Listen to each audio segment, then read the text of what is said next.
De volta com o cenário político, última edição de 2023. De 22, calma, não vamos antecipar o ano. Estamos em 2022, finalizando o ano, já sentindo o cheiro de 2023. Domingo tem posse, viu? Posse da governadora Fátima Bezerra, acontece pela manhã, 9 horas, na Assembleia Legislativa. Depois ela sai correndo, ou melhor, sai voando para Brasília. Antes pega a estrada, vai até João Pessoa, vai viajar junto com o governador da Paraíba, segue num voo direto para Brasília. Hoje, do meio-dia, TCM, a gente conversou com a deputada Isolda Dantas, disse que também, depois da posse, pega um avião e vai para Brasília, deve chegar por volta das 18 horas. A posse de Lula está marcada para as 3, 4 horas da tarde. Tem também um mega evento lá com muitos artistas. Então, pela manhã vai ser a posse de Fátima, né? À tarde tem a posse de Lula. A posse dos deputados estaduais, federais, também do senador eleito, aqui pelo Rio Grande do Norte, a posse dos senadores, todas as posses dos parlamentares vai acontecer dia 1º de fevereiro. Então tem todo o mês de janeiro aí para o que os deputados possam se preparar. Mas já a partir do domingo já temos a governadora reeleita no seu posto aqui no estado do Rio Grande do Norte. Só para falar isso para você, tá bom? O censo 2022 está em fase final. Os dados foram encaminhados à União e faltam os últimos ajustes, além das análises e diagnóstico. Em Mossoró foram mais de 140 mil unidades visitadas e a redução no número de habitantes chamou a atenção. Os dados do Censo 2022 já foram repassados à União. Os números servem para auxiliar na elaboração de políticas públicas. Em Mossoró, os recenseadores visitaram 141 mil unidades, acima da estimativa inicial de 126 mil imóveis. Destes, 96 mil estavam ocupados. Um dado chamou a atenção: a redução da estimativa populacional. O censo apontou que Mossoró chegou a 264.181 habitantes, abaixo do último número que apontava a população de 300.618 habitantes. Mas o que muda com esse novo cálculo?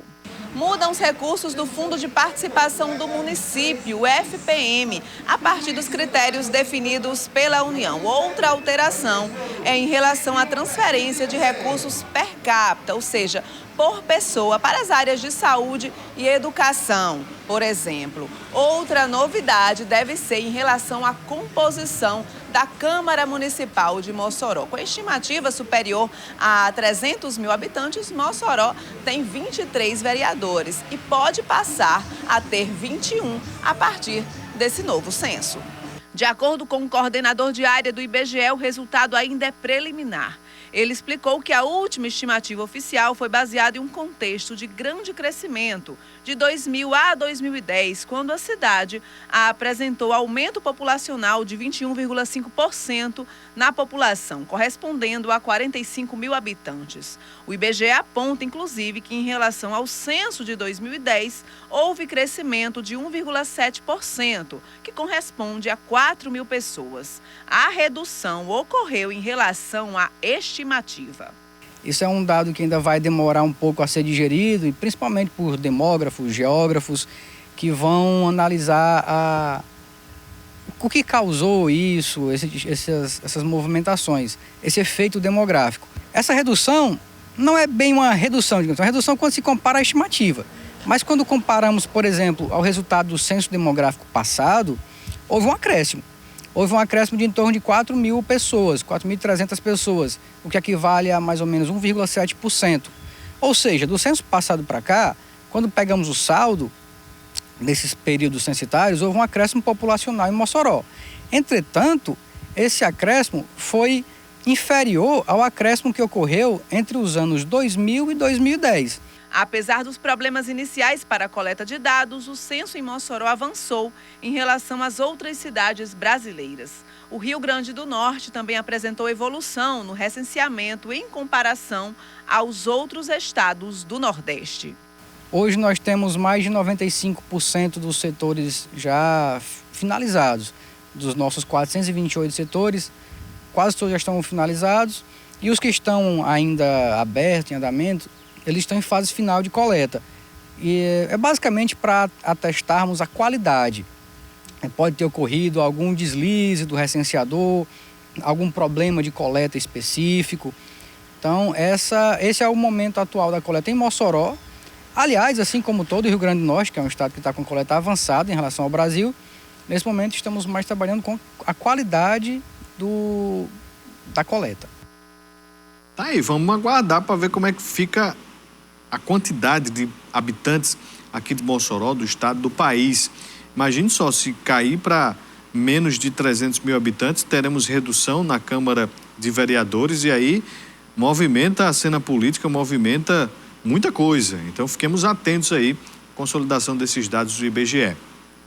Amanhã, sexta-feira, não teremos Jornal TCM, Ronda Policial, cenário político. Nós vamos exibir a retrospectiva 2022, um compilado de tudo o que aconteceu neste ano. Sexta-feira, dia 30, aqui no canal TCM HD, você vai acompanhar a retrospectiva dos principais fatos que marcaram o ano em Mossoró, no Oeste Potiguar e no Rio Grande do Norte. Nosso time de apresentadores faz um balanço das reportagens que foram destaque na nossa cobertura. O que impactou a vida dos norte-riograndenses nesse ano de 2022. Segurança, política, economia, saúde, educação, esporte, cotidiano. E ainda as novidades do Grupo TCM que celebrou 20 anos de história. Não perca, dia 30, às 18 horas, aqui no TCM HD. Retrospectiva 2022. Não teremos cenário político amanhã. Você fica com nossa programação especial de retrospectiva que você acompanha no TCM 10 HD, você acompanha também no nosso tcmplay.tv.br e no tcmnoticia.com.br. Vamos voltar à nossa conversa aqui, nossa última entrevista de 2022, falando sobre economia. Para 2023, Lucas, será que tem reforma tributária? Muito provavelmente sim, Vonulva. Inclusive, um dos secretários do futuro ministro da Fazenda, Fernando Haddad, é o Bernardo App, que é um técnico bem renomado, bem aceito pelo mercado. Já trabalhou em outra oportunidade com o presidente Lula na equipe do Palocci e é um especialista na área. E espera-se que essa reforma, primeiro assim, qual é o diagnóstico do problema? O Brasil, assim, além de ter uma carga tributária alta, né, comparado a outros países emergentes, tem muitos impostos, então é muito difícil até de apurar da empresa saber quanto vai pagar de impostos, né, que o empresário sofre com isso e sabe. E tem a questão do imposto, que é muito no consumo. Então, assim, quando você vai lá, compra uma mercadoria, abastece o carro, você já vai estar pagando o imposto que está embutido ali, ICMS, PIS e COFINS. Então, a ideia é que uma reforma tributária venha para colocar mais impostos sobre o quê? Sobre a renda e sobre o patrimônio. Então, só para citar um exemplo, o imposto sobre dividendos é muito aguardado. Claro, não vai ser o dividendo para deixar calmo, aquele investidor, pequeno investidor da Bolsa, que investe lá 10, 100 mil, isso não vai ser afetado. É o cara lá sócio de um grande banco de Itaú que recebe milhões de dividendos por ano. Então, isso aí realmente não é taxado hoje, ele não paga imposto. Então, espera-se que uma reforma tributária venha colocar taxa sobre essa questão. Outro ponto é ser mais polêmico e até mais difícil de ser aprovado, é a questão da substituição, até unificação, vamos dizer, do ICMS por um IVA, né, que é um imposto de valor adicionado. Que aí seria, vamos dizer, hoje como é que é o sistema? O ICMS no Rio Grande do Norte é 18, no Ceará é 17. Então, cada estado tem a sua alíquota de ICMS. O sonho, vamos dizer, até uma utopia, seria que tivesse um imposto único, um IVA, para substituir o ICMS com uma alíquota única. Quer dizer, facilitaria muito a vida até das empresas, né? Você teria um imposto único para ser apurado, de uma única alíquota para o Brasil todo e acabaria com a guerra fiscal que tem entre os estados. Então, espera-se que isso possa acontecer em 2023 ou no começo de 2023? Tem todo ano ou já vai ser agora? Pela entrevista também que eu acompanhei do Haddad no Jornal Globo, ele já espera pautar a partir de abril. Tem uma proposta já para colocar para análise da Câmara e do Senado a partir de abril. Até porque, vamos dizer assim, com certeza essa reforma trará algumas medidas impopulares, né? Sempre aumento de impostos ou reformas, tem alguma coisa impopular, como foi a reforma da Previdência. Então, o ideal é que o governo, como o Haddad falou, arrume a casa já no início do governo. Porque se deixar se postergar muito, aí já vem ano 2024, o pessoal já começa a discutir eleição de prefeito, o Congresso muda o foco e aí já se torna mais difícil. Temos aqui a pergunta da Maria Luísa do Centro. Muito obrigado pela interação aqui com o cenário político. Ela questiona aqui, como é que será o ano de 2023 com relação à inflação?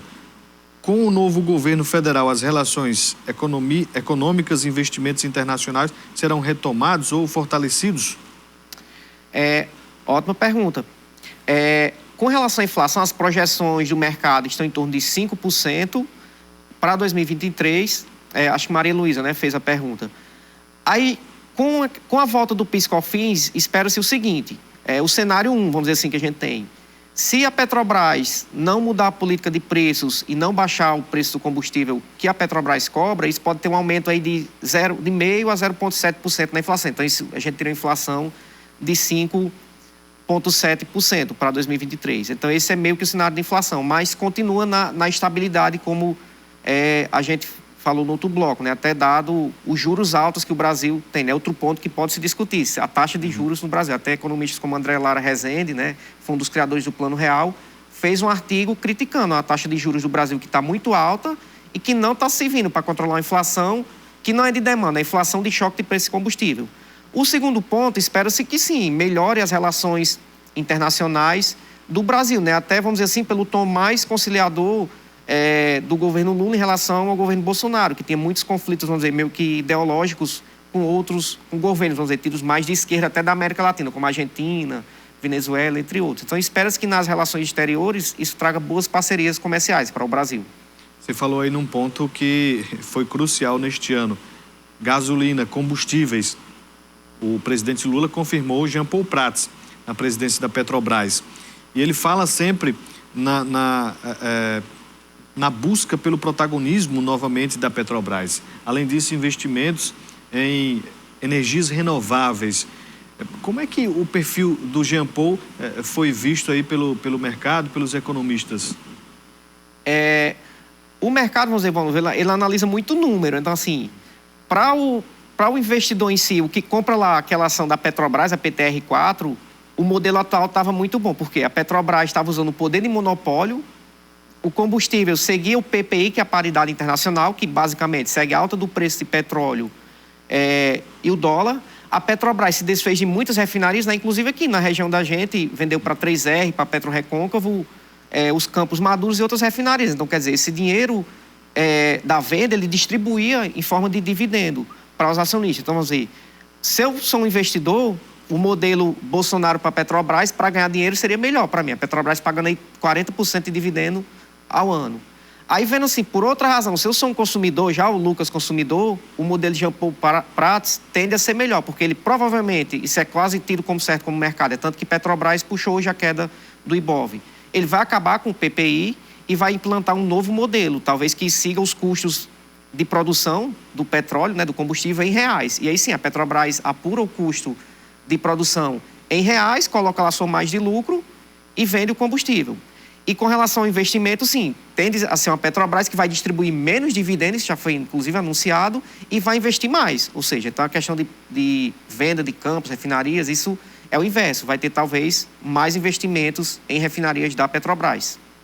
Meu amigo, é uma ciência que a gente precisa aguardar para ver, porque tem muita especulação, tem muitas prioridades que às vezes não são a do povo, são de pessoas acionistas, pessoas que têm muito dinheiro.